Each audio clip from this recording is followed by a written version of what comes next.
Well, good morning, Pine Grove Community Church. It is Tuesday. Welcome to Tuesday morning. This morning I want to look at a passage where Jesus is ready to commission his disciples. It's a crucial moment for the disciples, and listen to what Jesus has to say to them, to this nervous bunch of young guys ready to jump into ministry. Here's what he says.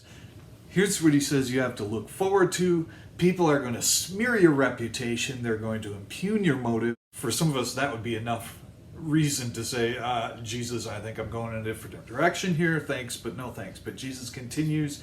You're going to get arrested. You're going to get beat senseless. It's going to get violent and ugly. Pretty apparent already that Jesus' goal for our lives is not to create a cushy, trouble-free life. The people of God, you're not cushioned, but you're kept. In verses 29 to 31, Jesus tells us and tells his disciples, don't be afraid though. In spite of all that's happening, don't be afraid because God's in control. If not even a worthless sparrow drops from the heavens apart from God, then God can be trusted. The same God can be trusted to extend his presence and his providence over Jesus' disciples. God has such intimate knowledge, he says, of his people that he's even got the hairs on their heads numbered. The first question and answer of the Heidelberg Catechism echoes these words of Jesus. Look at it with me.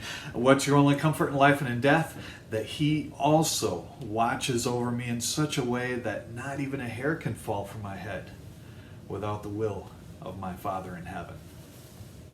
There was once 4 wealthy brothers, and their elderly mother was going to be celebrating a birthday, and she lived far away from them. So what can we do for Mom for her birthday? The first brother said, I'm building her a huge house. The next brother said, well, I'm spending $100,000 on an in-house theater system. Mama's going to love it. The next brother says, well, I'm having my Mercedes dealer deliver to Mom a brand new Mercedes. She's going to love it.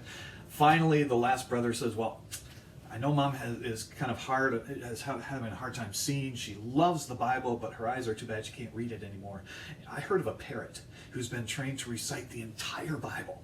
And in fact, it's taken 20 pastors, 12 years to train this parrot to recite the whole Bible.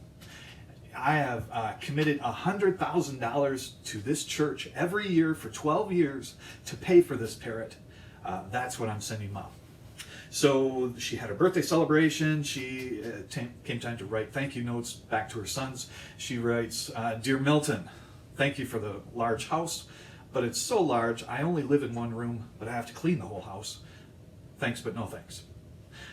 And the next note, Dear Michael, the theater you built was beautiful. It holds 50 people, but none of my friends can get out, and my eyes aren't good enough. I can't use it.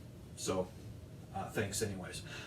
She writes a third note, Dear Marvin, thanks for the car, but I can't see to drive. The car just sits in the garage. It was a nice thought, but thanks anyways. Finally, to the fourth son, Dearest Melvin, you are the only son who had the good sense to put thought into my gift.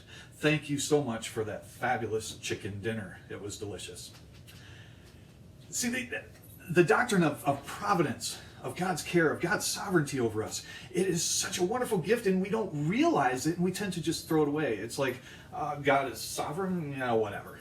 No big deal, is kind of how we tend to respond to it. But if we're ever going to have any hope of being on board with the mission of God, with any kind of integrity, with any kind of staying power, in spite of what things might get ugly and messy around us, if we're ever going to have any hope of that, we need to think deeply about this truth, the sovereignty of God. We have to know that the God who lets us get arrested, the God who allows us to have trouble befall us, the God who calls us into ministry that's filled with trouble and persecution, contrary to all popular appearances, it's the same God who is not weak, who is not disinterested in us. Friends, I invite you to just look around right now, grab a little slip of paper, maybe a little scratch paper and pen, and just write this phrase on that piece of paper. Just go ahead and do that right now. If you need to pause the video, go ahead. Right across on this piece of paper, the little phrase is, I believe in God, but. I believe in God, but. See, sometimes we say we believe certain things about God, but the way we live doesn't reflect our confession of what we say we believe. And so, how are you going to finish that sentence? I believe in God, but. See if you can identify maybe one of those gaps in your life where you say, this is what I say I believe, but it doesn't match how I live. So maybe you'll write, I believe in God, but I don't talk much about God to my friends. Or I believe in God, but I worry a lot. Or I believe in God, but I want to be in control of my sex life. Or I believe in God, but my reputation matters a lot to me. Or I believe in God, but what's mine is mine. After you get a sense of maybe where this gap is between what we say we believe and how we actually live, spend some time in prayer about it with God, and then throw it away. Throw away that little slip of paper, because Jesus Christ died on the cross to cover even that gap.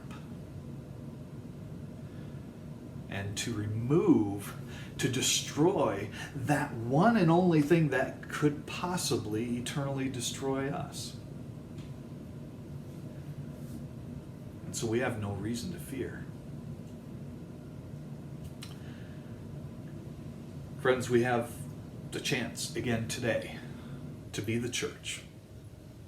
And so I invite you into that calling, to be the church, to be the embodiment of Christ in our world. Until tomorrow, stay connected, stay engaged, and check in on your neighbor.